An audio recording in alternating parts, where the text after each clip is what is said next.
Welcome to the Defense and Aerospace Report. I'm Vago Muradian in Seattle aboard the nation's only medium-weight Icebreaker, the United States Coast Guard cutter Healy, and we're honored to be hosted by Healy's commanding officer, Captain Jason Hamilton. Sir, thanks very much for hosting us. Well, welcome aboard. Good to have you here today. It's great to be here, and I want to first ask you about the importance of the Icebreaker mission. You know, we've been up here in the Pacific Northwest for a week now, and it's interesting how folks know that there are naval bases, there's air bases with Lewis McChord, and then when you tell people that this is the home of the nation's two heavy icebreakers and one medium icebreaker, there are a lot of people who go, really? And that's, in this area.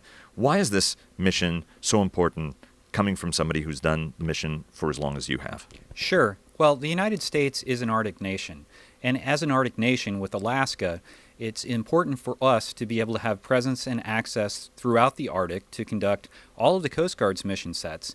And aside from the Coast Guard's mission sets, one of the things that's very important about the Coast Guard as the fifth armed service is that we are able to provide the sovereignty, the national defense aspects, to ensure that all of the United States' rights and freedoms are protected in the Arctic. When it comes to the challenges of that mission and that environment, you were aboard Mackinac on the Great Lakes where you have experience. You have experience on the Polar class, and you also have experience in the Arctic. What are the unique challenges does operating in the Arctic present materially, people-wise, the whole package? Sure. Operating a Polar class icebreaker is like no other job on the planet. Literally, we go to the harshest environment on the globe, and we have to complete whatever mission set it is that we have at the time. So this vessel, which is 16,000 tons, 30,000 horsepower, with an 1 7/8 thick hull, is designed to break ice. We break that ice to protect the United States, to ensure sovereignty throughout both the Arctic and the Antarctic. As far as challenges, that's why I started with the environment. The environment up there can be ridiculously cold, beyond what one can really imagine, as well as dark. And you are on your own. There is no rescue available for you. So that means you have to be well trained and proficient at your craft to ensure that the job is done right. Why, what are some of the problems or challenges that are imposed? Right now, there is only one of the heavy icebreakers, and she just got underway to go down to Antarctic as she does every year. And then you guys have tend to deploy in the summer to the North Pole where the ice is not as thick. Why is it important to recapitalize this force? Well, we need to recapitalize this force. We'll start with Polar Star. She was commissioned in 1976, so we're looking at a 40-year-old vessel. While she's still capable and has an exceptional crew and captain, they're working through the challenges of a 40-year-old ship. And when you take a ship like that down in an environment that is cold and unforgiving, you need to have something that is technologically capable and able to get the mission set done by itself. And while they're still able to do that, they're kind of on the fringe of that at the moment. As far as us, we're newer. We are more technologically capable, but our ice breaking is about half of what theirs is when we talk about the difference between a heavy and a medium. So we're well equipped to head to the Arctic in the summer, but in the winter, the ice and the conditions are such that we would be challenged.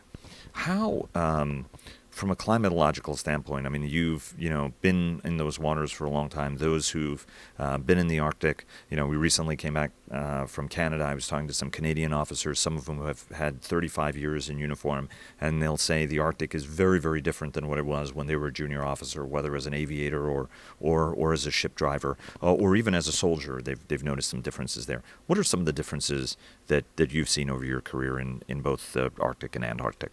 Sure. Well, looking at the Arctic and Antarctic, we'll start with the fact that geographically they're quite different. The Antarctic is a continent surrounded by water, and the Arctic is water surrounded by continents. When you look at the Arctic, where we typically operate, the difference is that basically you have an ocean that is opening up right now. Previously, it was completely ice covered for the vast majority of the calendar year. Now you have parts of it, particularly in the summer, where it's much more open. What that means is there's more vessel traffic, there's more operations, there are people looking for resources, which means with that increased activity, the Coast Guard's mission sets are going to be that much more valuable, meaning safety of life at sea, environmental protection, and ensuring that all U.S. operations, as well as other operations, are conducted safely, efficiently, and environmentally responsibly. In the Antarctic, again, the difference there is you, with a continent surrounded by water, you're also still having some opening. But what you're also having is you're having calving off of the icebreakers, of icebergs, and quite large ones. In fact, in the mid-2000s, we had one the size of Rhode Island that blocked McMurdo. That's changing the climatology in that region, which makes the operations different. And you know, sometimes you can use your experience, but you have to work off of what is presented to you at the time. Yeah, as strong as an icebreaker is, coming up against something that's the size of Rhode Island, chances are that the icebreaker is gonna lose that duel. What are the different kinds of ice? I mean, icebreakermen have told me this over the years, that there are, you learn more about ice than you ever thought you would know, and that not all ice is the same. What are the different kinds of ice that you guys run into when you're doing these missions? So we'll start with when I talked about the calving off of a glacier. That's ice of land origin. A ship is not going to break ice of land origin. That is very, very hard. And in the case of the berg I was referring to, literally you're looking at a 10-story high above the waterline iceberg.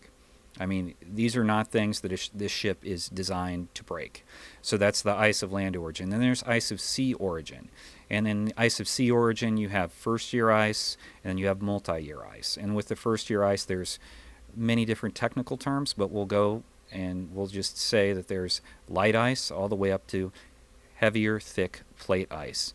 And when you're looking at first-year ice versus multi-year ice, it's all about how thick it is, and it's all about how dense it is. And the longer it's around, the more the salt leaches out of it and makes it so that it's much more difficult to break. And when it comes to the ice-breaking capacity, how does your ship compare with, for example, the Polar class in terms of the thickness of ice that you guys can break, whether on a sustained level or on a backing and ramming basis? Sure. So Polar Sea and Polar Star are the most powerful conventional icebreakers in the world. So Polar Star, which is currently en route Antarctica, has the ability to back and ram, breaking up to 20 feet of ice. In fact, it's designed to do 21 feet of ice, but I'm going to tell you it depends on the type of ice, and it can break more than that, if it, depending upon the time of the year and how rotten the ice is and what the ridge is like. We are designed to break 8 feet of ice. I've seen us break more than that, but I would say on the backing and ramming side, we're about half as capable of what Sea and Star are. And then on a consistent basis, we can break 4.5 feet of ice at 3 knots. They can break 6 feet of ice at 3 knots. And I just want folks to think about that and put it in perspective. That's like looking at a 3-story building thickness of ice, basically, is what's being broken there, which is pretty extraordinary. Do you, from a material standpoint, I know that you're talking about the sister ship, and we have Polar Sea here as well. And what's the likelihood that Polar Sea is ever going to get underway again, or has she basically become sort of the parts depot to ensure that the nation can maintain operation of a single heavy icebreaker, its sister ship, the Polar Star, for a prolonged period of time? So there are a number of things connected to that. With Polar Sea, I was the last executive officer on there, and I oversaw the transition of the crew from the Polar Sea to the Polar Star. So she hasn't operated in over 5 years now. A ship that hasn't operated in over 5 years, you have systems that have not turned over. So basically, she's dead steel.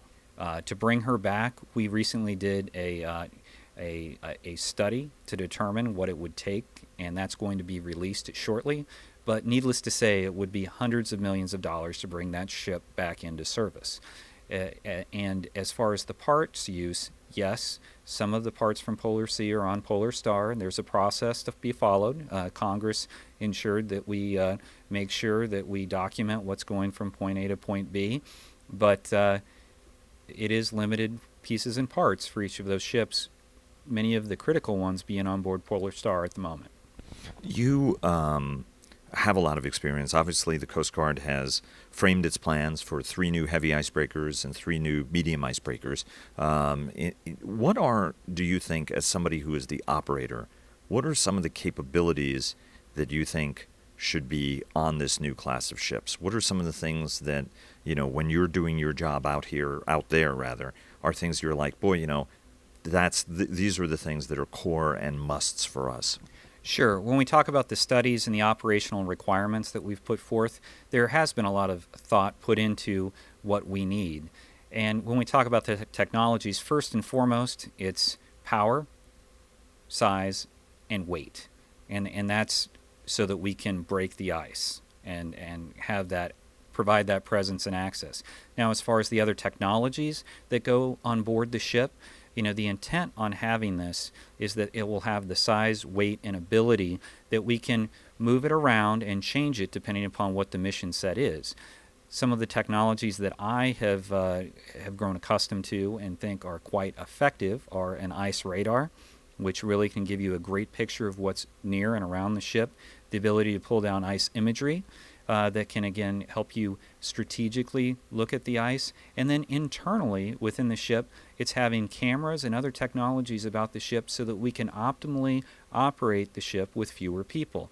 Back to the Polar Star versus us, and going back to the wind class had 250 people operating them. Polar Star has about 140. We have 84.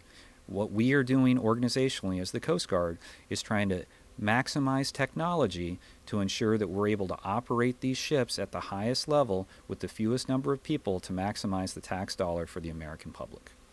When you're doing operations, when you're on a, how much effort and work do you put before you even get to the ice to map routes and basically avoid getting stuck somewhere? Because even though these are very highly capable ships, icebreakers have gotten stuck before in tough spots.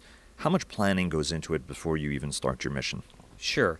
We talked about the fact that Polar Star just got underway. We're going to get underway in about 4 or 5 months. This 4 or 5 month period, we are going to spend getting the ship ready and getting the crew ready and planning that mission. Getting the ship ready means dockside availability this year. Last year it was a dry dock. That's improving the capabilities that we have on board to make sure that we can perform in a harsh, unforgiving environment because, again, back to, unlike other ships, we're designed to run into immovable objects and break them. So that's hard on a vessel. So when we're not operating, it's very critical that we spend our time on the engineering, on the ship itself, getting it up to a certain level. With the people and proficiency, it's training them. It's making sure that they're ready for damage control. It's also making sure they're ready to pilot the vessel.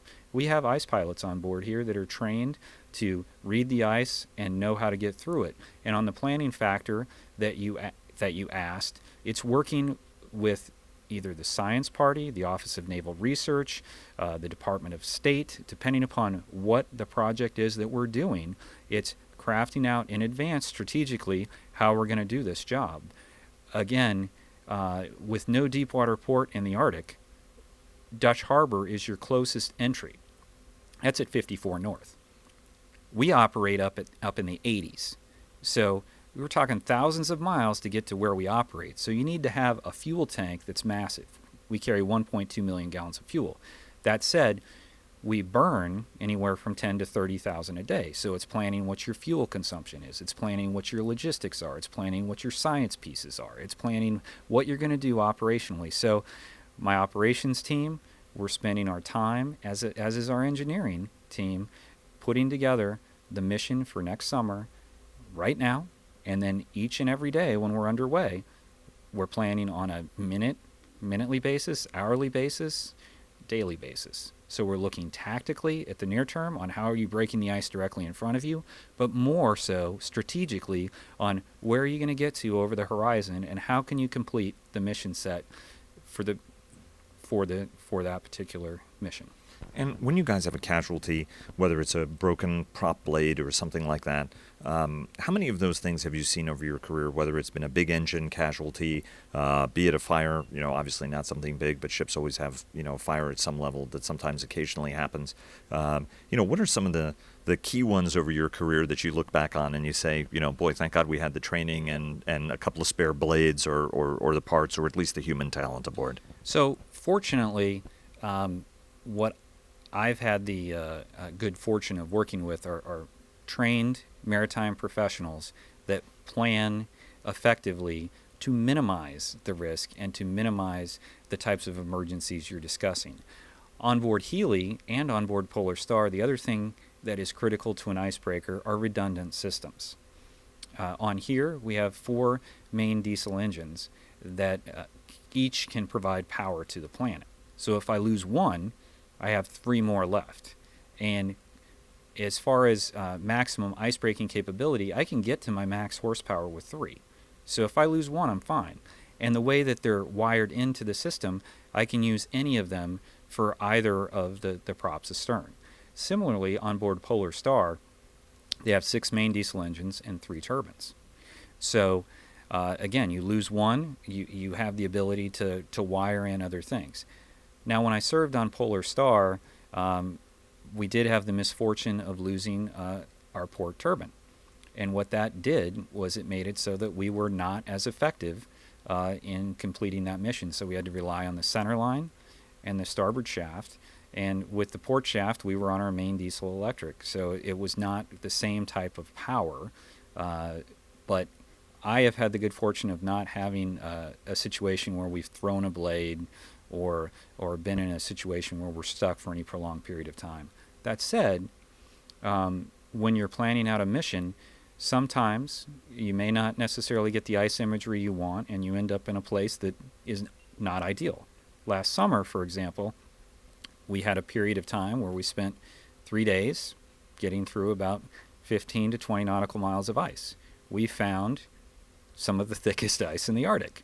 Now, the downside of that is it slowed us down a little. The plus of it is my ice-breaking team really got to improve their ice-breaking skills and piloting and see how important it is to pay attention to how you're breaking the ice, either, 1, to make sure you don't get in that situation, and 2, when you're in it, to minimize the impact on your ship so that it can continue to operate, because literally you're out there on your own operating. That's right, because when you guys are operating in these regions, when you said even with the melt, there's still ice up there, which is what makes it dangerous, right? I mean, there was one of the cruise ships when I went over there, I was talking to a Coast Guard friend of mine, and he said they got alarmingly close to very large icebergs on something with a cruise ship hull, which is very, very thin, ultimately. Let me ask you a little bit about science. You mentioned about how closely you coordinate with all of the other agencies, coordinating with your sister service, the Navy, but also with NOAA and a whole bunch of other guys in the scientific community. What are the kinds of science missions you guys are doing on the ship? How many scientists are you hosting? And what are the kinds of things you guys are studying when you go into Arctic waters? Sure. We have the ability to host up to 54 scientists. In fact, 2 summers ago when we became the first unaccompanied U.S. vessel to reach the North Pole, we had a science party of 54 on board with 13 different principal investigators. And that science mission was looking at the changes in the Arctic. They were looking at the trace elements throughout the water column on the seabed. Really a multidisciplinary science mission to discern the health of the Arctic Ocean. And that's what a lot of the driver has been. We've also had the good fortune to work with the Department of State and NOAA on the Extended Continental Shelf Study. Healy has a bottom mapper that has provided all of the data necessary, and we're getting very close to submitting our claim to demonstrate that we are entitled to an extended continental shelf basically twice the size of California north of Alaska, which will provide us the ability to have those resources and everything else in the seabed. That's right, because the Russians put their case in. They used a small nuclear submarine to, well, or part of the suite of things that they used. Obviously, tensions between Russia and the United States are running high. It will remain to be seen how those tensions evolve under the incoming Trump administration. But from your standpoint, as somebody who sees, I saw that in your stateroom door was a list of all the icebreakers around the world for sort of instant identification. What are relations like among all the icebreaking nations, particularly the Russians, which are the only other nation that have ships powerful enough to get to the North Pole? Well, first I'll say, as far as the Coast Guard's interactions with Russia, they've been quite reasonable from the standpoint of there's a lot of common ground. When you look at the Arctic Council, there are a number of things that we agree on. Scientific research, generally, we have very good cooperation. When it comes to fisheries enforcement, we've agreed upon a maritime boundary line. So the North Pacific Coast Guard Forum is a forum where we interact closely with all of the other Pacific Coast Guards, which include the Russians. Now, moving to icebreaking specifically, we haven't. I can go back to my time as the operations officer on Polar Star. We did a joint break-in of McMurdo with them in 2006, the Krasen and the Polar Star, and it worked rather effectively. Now, back to your point of what's it like with the current administration and the administration going forward, there are plenty of people in Washington that would be better positioned to discuss how that's going to play out. But I can say on the Mariner side, the icebreaker side, in general, I would say that they're fairly reasonable and there's a lot of common ground. Let me take you to sequestration. The Budget Control Act is something that's affected everybody. You are far out from the spear. You're in Washington, but you're in the other Washington, which is Washington. the good. Yeah, don't worry, you'll be back in Washington soon enough. Okay. And I want you to talk about your day job when in a minute. But how has the Budget Control Act and financial limitations affected you guys?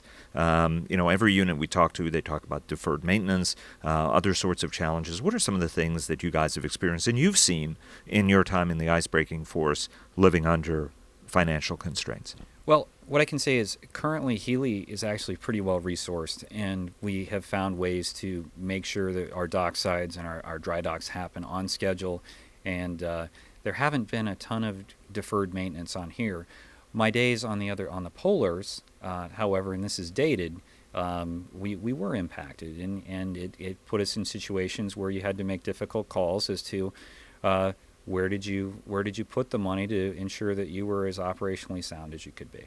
And if the Budget Control Act is scrapped, as many people expect, and there's more money coming and hopefully more money coming to the Department of Homeland Security that will trickle down to the Coast Guard, what are some of your priorities if Admiral Zukunft and the senior staff in Washington, if you were going to ask for something and he had more money, what would you ask for?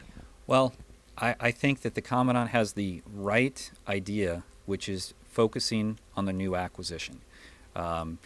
We need new polar icebreakers. Polar Sea and Polar Star. Polar Sea's, in my opinion, likely not to sail again. Polar Star is challenged because she's 40 years old. We need those two new heavy icebreakers to replace the older icebreakers. So the attention and the focus on those is the exact right place for us to be. I'm sorry, and I misspoke earlier because I said 3 and 3. Should the heavy icebreaker force be bigger? Because there are some folks who say that if it can break heavy ice, then why don't you have more of the big ones instead of the medium ones? Well, I think that this has been studied effectively, and I agree with the studies, which are the three heavies and the three mediums. And that will provide us year-round presence and access throughout the Arctic and the ability to operate effectively in the Antarctic as well. Let me ask you the difference between these two ships, the Polar Star and the Healy, and how they ride. Now, we talked about this a little bit earlier in your cabin. Anybody who's been aboard the Polar class say that it is alarming, some of its role characteristics. Having served on both of these ships, how would you characterize how they roll and how you roll? Sure. Well, we'll start out with they are a more effective icebreaker, and that's what they're designed for. They're designed to break significantly heavy ice. That said, when they're in open water, it's lively. And, I've seen it 30, 40-degree rolls. Whereas Healy is designed with a flat stern So we're actually much more capable in open water, and that's so that we can conduct more open water scientific experiments. And you were saying that what sea state, what sort of wave action can you still operate and put things over the side in terms of scientific payloads? So we're putting over multi-million-dollar CTDs that have scientific equipment on them that we need to really be focused on, as well as last summer with the Office of Naval Research, we deployed deep water moorings that took us 8 to 10 hours, in some cases up to half a day to deploy. So with the Arctic and its ever-changing environment, particularly the weather that can go from very calm to a significant low approaching hurricane within hours, you've got to be very focused on that. But I feel comfortable putting equipment over, depending upon what the horizon looks like, at about 8 to 10 foot seas. And when you talk about that roll rate of 30 to 40 degrees, what's the rate at which you're rolling? Faster than you'd like. So you're basically saying walking down a passage is a full body workout with a danger element involved in it. Yes, but fortunately we don't have that aboard Healy. One of these days we're going to go aboard her when that's actually happening, because I've heard people say about it and I burst out laughing, because imagine your living room tilting 30 to 40 degrees at a rather lively clip would be disturbing. Well, and I'm not sure on camera if you can see the rails above us, but that's why we have those on board Healy, right. And they're certainly aboard Polar Sea and Polar Star. It's because you literally have to have something to hold on to because of that roll. Let me ask you a little bit about your career as well, because you've been involved in icebreaking your whole career, but you're also one of the top attorneys for the Coast Guard. Talk to us about that, because that would seem unique compared with a lot of other services where somebody who is in what is considered sort of a key judge, advocate general, or legal job is not somebody who's also expected to have an operational role. Sure. Well, the Coast Guard's theory is that we want our senior leaders to be well-rounded, and not just well-rounded in the fact that we've served in different locations, but that we all have an operational bent or mindset or understanding. And quite frankly, I don't think there's a better way to understand Coast Guard operations than to actually conduct them. Similarly, when you're conducting the operations, having that legal background and the ability to understand the mission sets and the statutory mission pieces and how they fit together, I think it's a great compliment, and I feel very fortunate that I've had great leaders both within the JAG Corps and within the Icebreaker fleet that encouraged me to get those backgrounds and have them come together.